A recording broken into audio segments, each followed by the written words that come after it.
A lot of people are asking, ano raw ho ba talaga, bakit ganun na lamang kagalit po ni Senador Antonio Trillanes sa iyo at sa iyong pamilya? What happened? Hindi po kasi alam ng mga kababayan ho natin na sarili biglang nagngangaw. Akala mo natin, gusto niyang balita noon, gusto niya maging vice-presidente mo, hindi po natuloy yun. Tapos after that, talagang sunod-sunod na yung banat. Hanggang ngayon, damay na yung mga anak mo dahil sa...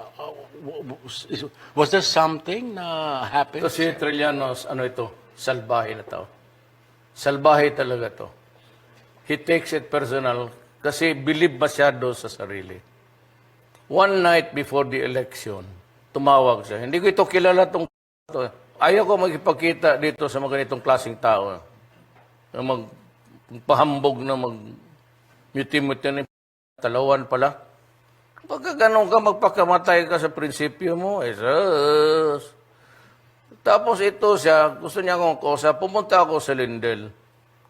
Ito yung picture, the only picture that I have with him. Kinausap niya ako na gusto niya mag-vice-presidente sa akin. Sabi ko, ayaw ko.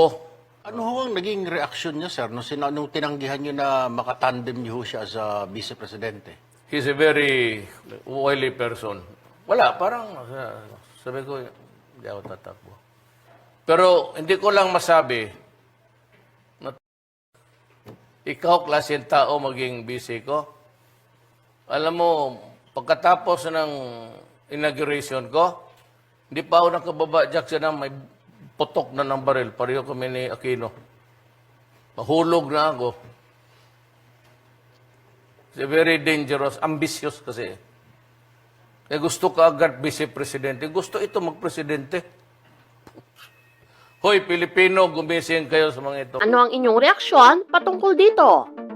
Para sa iba pang mga katanungan o suhestyon, i-comment nyo lamang sa ating comment section.